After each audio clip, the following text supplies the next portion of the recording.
ದೇವರನ್ನು ನಂಬಿ ಜೀವನವನ್ನು ಮಾಡಿ, ಮನುಷ್ಯರನ್ನು ನಂಬಿ ಜೀವನವನ್ನು ಮಾಡುವುದಕ್ಕೆ ಹೋಗಲೇಬೇಡಿ. ಏಕೆಂದರೆ ಮನುಷ್ಯನಿಗೆ ನಿಯತ್ತು ಎನ್ನುವುದು ಇಲ್ಲದಂತೆ ಆಗಿದೆ. ಎಲ್ಲರೂ ಒಂದಲ್ಲ ಒಂದು ರೀತಿಯಲ್ಲಿ ಸ್ವಾರ್ಥಿಗಳೇ ಆಗಿದ್ದಾರೆ. ದೇವರನ್ನು ನಂಬಿದರೆ ಕಷ್ಟ ಕಾಲದಲ್ಲಿ ನಮ್ಮನ್ನು ಯಾವತ್ತಿಗೂ ಕೂಡ ದೇವರು ಕೈ ಬಿಡುವುದಿಲ್ಲ. ಅದೇ ಮನುಷ್ಯರನ್ನು ನಂಬಿದರೆ ಅವನು ಕೇವಲ ಸುಖದಲ್ಲಿ ಮಾತ್ರ ನಮ್ಮ ಬಳಿಯಲ್ಲಿ ಇದ್ದು ದುಃಖದ ಸಮಯದಲ್ಲಿ ನಮ್ಮನ್ನು ತೊರೆದು ಓಡಿ ಹೋಗುವನು. ಕೆಲವೊಮ್ಮೆ ಕೆಲವೊಂದು ಪರಿಸ್ಥಿತಿಗಳಲ್ಲಿ ಮೌನವಾಗಿ ಇರುವುದರಿಂದಲೇ ಸಮಸ್ಯೆಗಳು ತಾನಾಗಿಯೇ ಪರಿಹಾರವಾಗುತ್ತವೆ. ಹಾಗಾಗಿ ತಾಳ್ಮೆಯಿಂದ ಬಂದಿರುವುದೆಲ್ಲವನ್ನ ಬಂದಂತೆ ಸ್ವೀಕರಿಸುತ್ತಾ ಮುಂದೆ ನಡೆಯುವುದನ್ನು ಕಲಿಯಬೇಕು. ಸತ್ಯದ ದಾರಿಯಲ್ಲಿ ಹೋಗು. ನೀನು ನಡೆಯುವಾಗ ಪಾತಾಳಕ್ಕೆ ಬಿದ್ದರೆ ನಿನ್ನನ್ನು ಮೇಲೆ ಎತ್ತಲು ನಾನು ಬಂದೇ ಬರುತ್ತೇನೆ ಎಂದು ಹೇಳುತ್ತಾನೆ ಶ್ರೀಕೃಷ್ಣ ಪರಮಾತ್ಮ. ದುಷ್ಟರಿಗೆ ನೊಂದವರನ್ನು ನೋಯಿಸಲು ಕೆಲವು ಕ್ಷಣ ಸಾಕು, ಆದರೆ ಅವರ ಕಣ್ಣೀರಿನ ಶಾಪದಿಂದ ತಪ್ಪಿಸಿಕೊಳ್ಳುವುದಕ್ಕೆ ಜನ್ಮಗಳೇ ಸಾಲದು.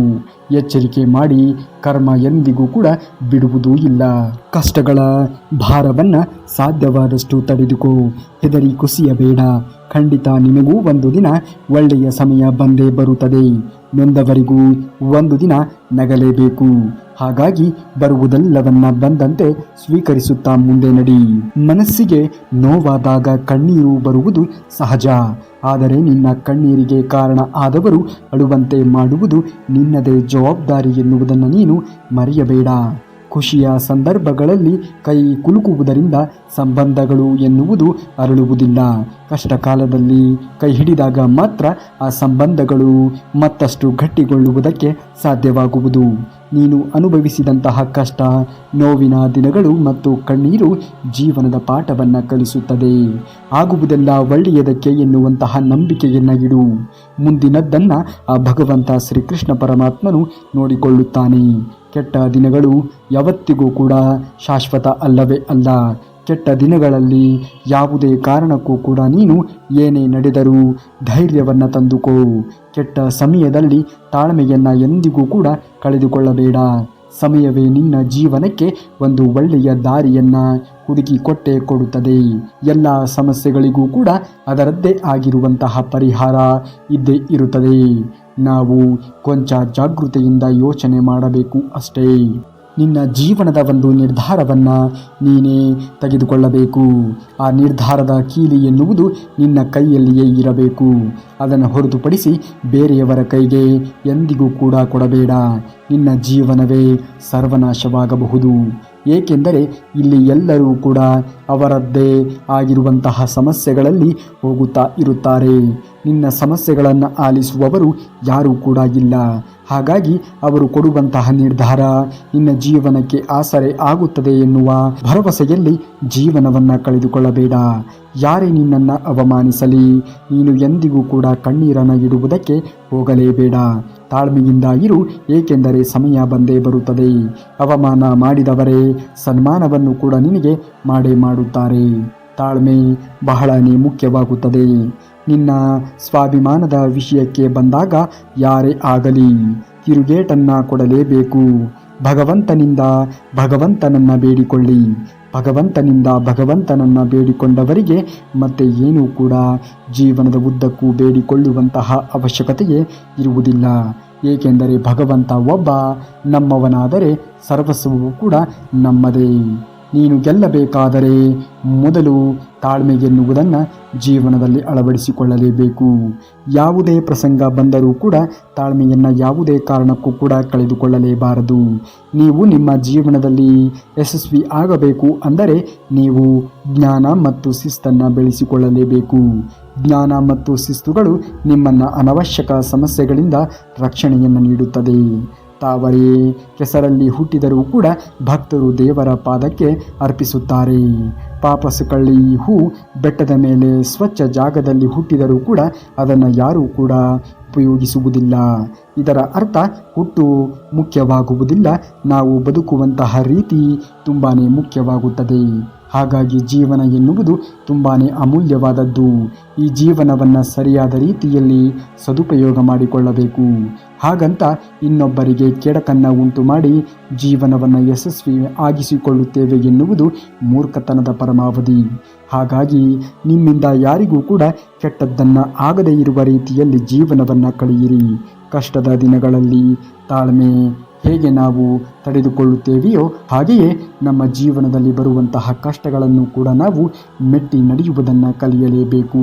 ಕೆಲವೊಮ್ಮೆ ಕೆಲವೊಂದು ಪರಿಸ್ಥಿತಿಗಳಲ್ಲಿ ಮೌನವಾಗಿ ಇರುವುದರಿಂದಲೇ ನಮ್ಮ ಜೀವನದಲ್ಲಿ ಆಗಮಿಸುವಂತಹ ಸಮಸ್ಯೆಗಳು ತನ್ನಿಂದ ತಾನೇ ದೂರವಾಗುತ್ತವೆ.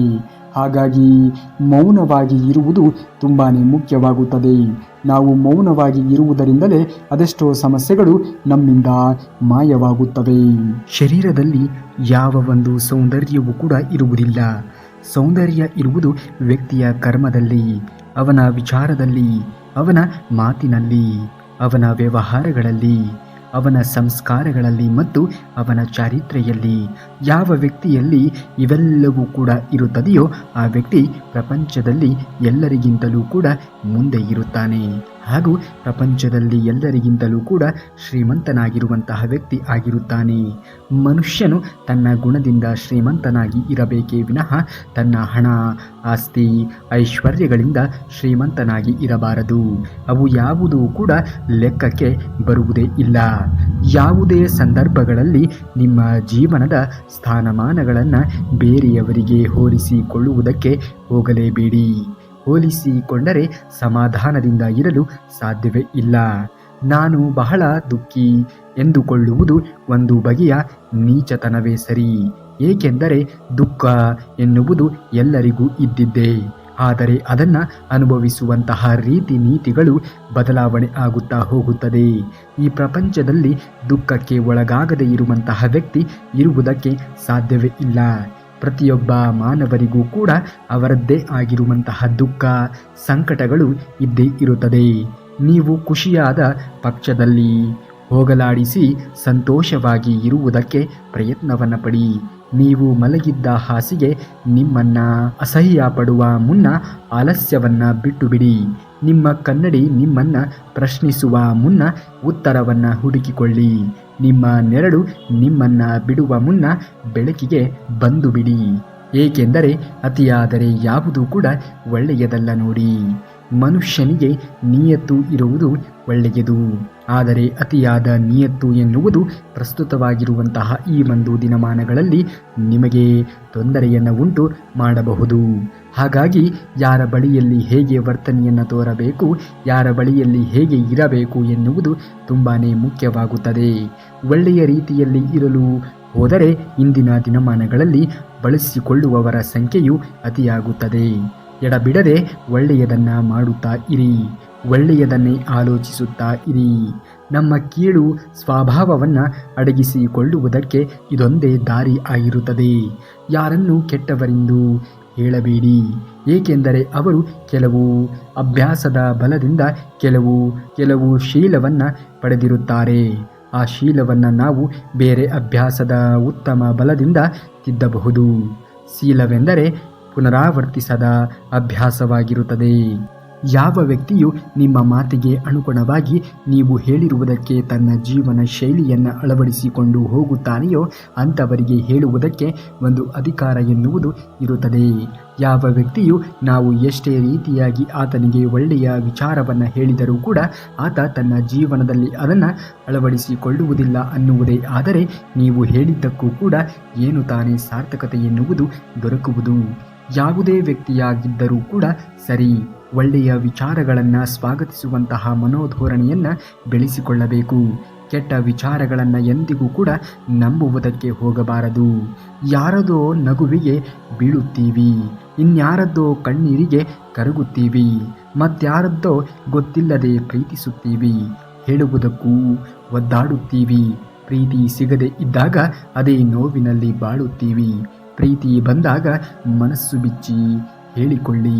ಸಿಗಲಿಲ್ಲ ಅಂದರೆ ಬಿಟ್ಟು ಬಿಡಿ. ಸಿಕ್ಕಾಗ ಸಾಯುವವರೆಗೂ ಕೂಡ ಕಣ್ಣಲ್ಲಿ ಕಣ್ಣಿಟ್ಟು ಕಾಪಾಡಿಕೊಳ್ಳಿ. ಏಕೆಂದರೆ ಪ್ರೀತಿ ಎನ್ನುವುದು ಅಷ್ಟು ಸುಲಭವಾಗಿ ಎಲ್ಲರಿಗೂ ಕೂಡ ಸಿಗುವುದೇ ಇಲ್ಲ. ಸಿಕ್ಕಿರುವಂತಹ ಪ್ರೀತಿಯನ್ನು ಕಾಯ್ದಿರಿಸಿಕೊಳ್ಳಬೇಕು, ಅಷ್ಟೇ ಜೋಪಾನವಾಗಿ ಕಾಪಾಡಿಕೊಳ್ಳಬೇಕು.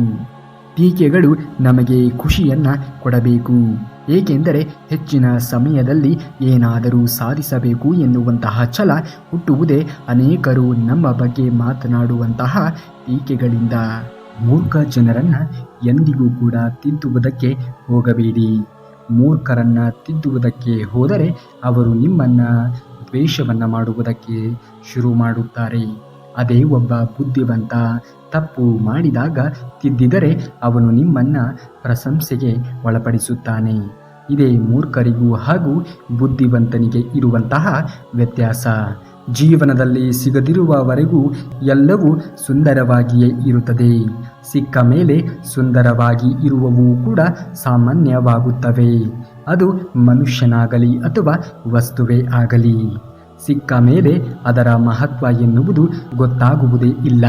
ಕೆಲವು ವ್ಯಕ್ತಿಗಳು ತಾವು ಮಾಡಿದಂತಹ ತಪ್ಪುಗಳನ್ನು ಆಸ್ತಿ ಪತ್ರಗಳ ಹಾಗೆ ಸುಭದ್ರವಾಗಿ ಬಚ್ಚಿಟ್ಟುಕೊಳ್ಳುವವರು.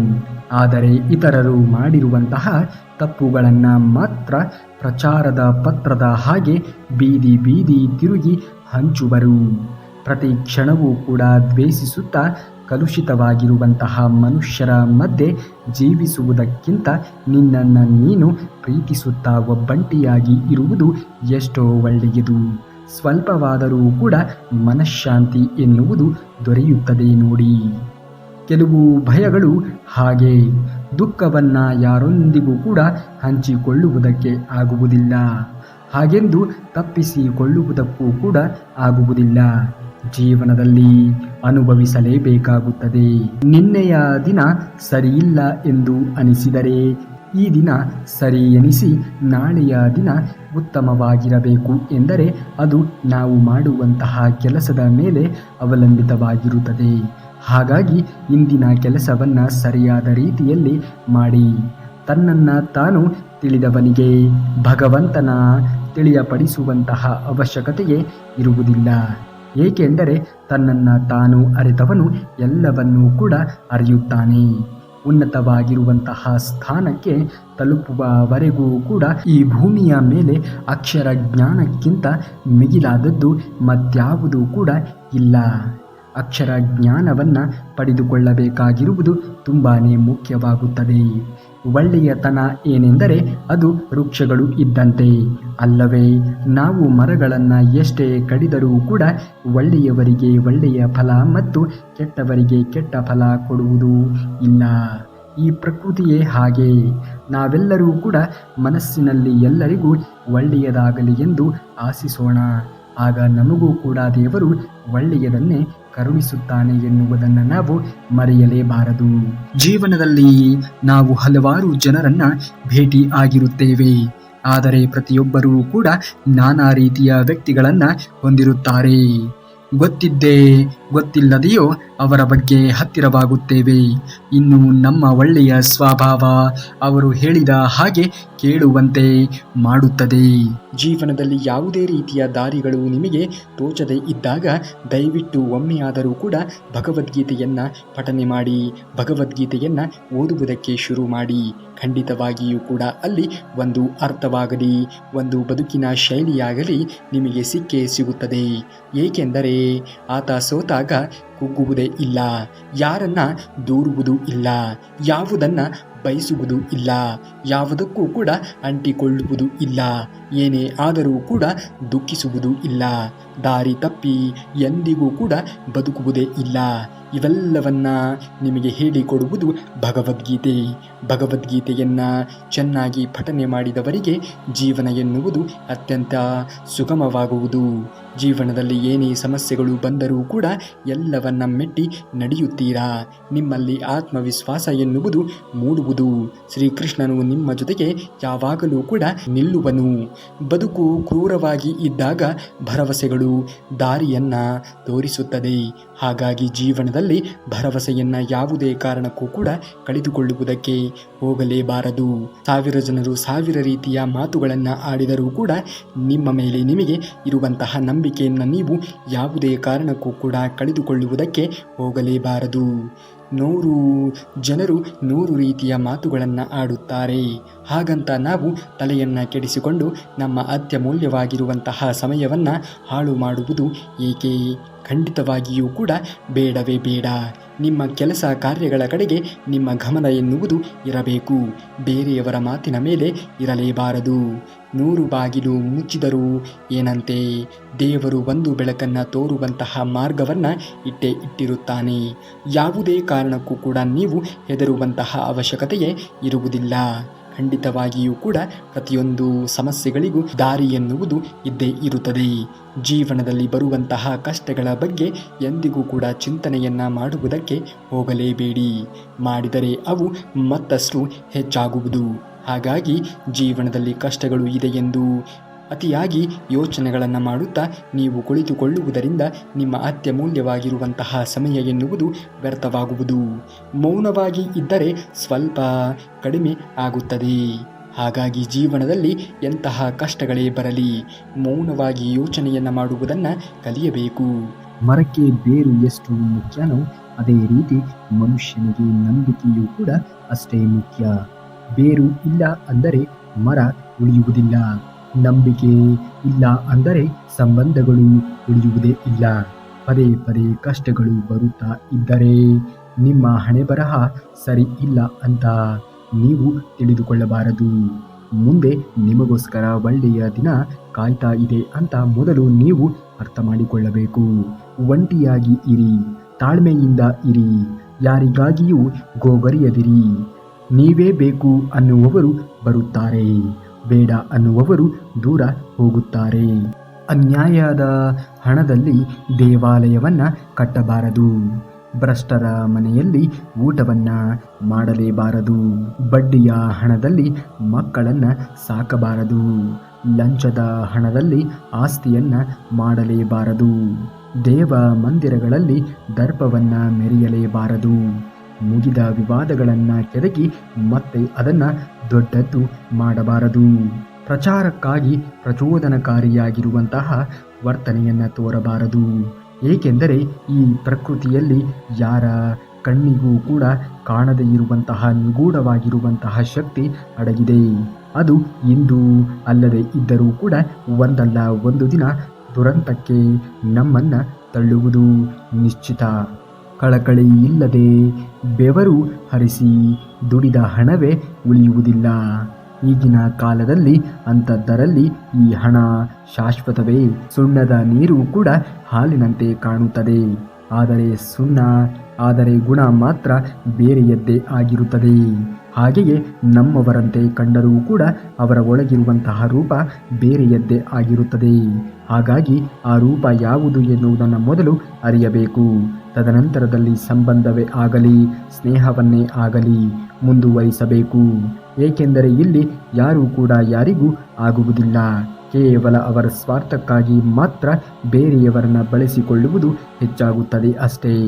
ನಾವು ಗಳಿಸುವಂತಹ ಸಂಪತ್ತು ನಮಗೆ ಆಸ್ತಿಯನ್ನು ತಂದು ಕೊಡಬಹುದು, ನಮಗೆ ಒಡವೆ ವಸ್ತ್ರ ಸಂಪತ್ತುಗಳನ್ನು ತಂದು ಕೊಡಬಹುದು, ನಮಗೆ ಭವ್ಯ ಬಂಗಲೆಗಳನ್ನು ಕೂಡ ತಂದು ಕೊಡಬಹುದು.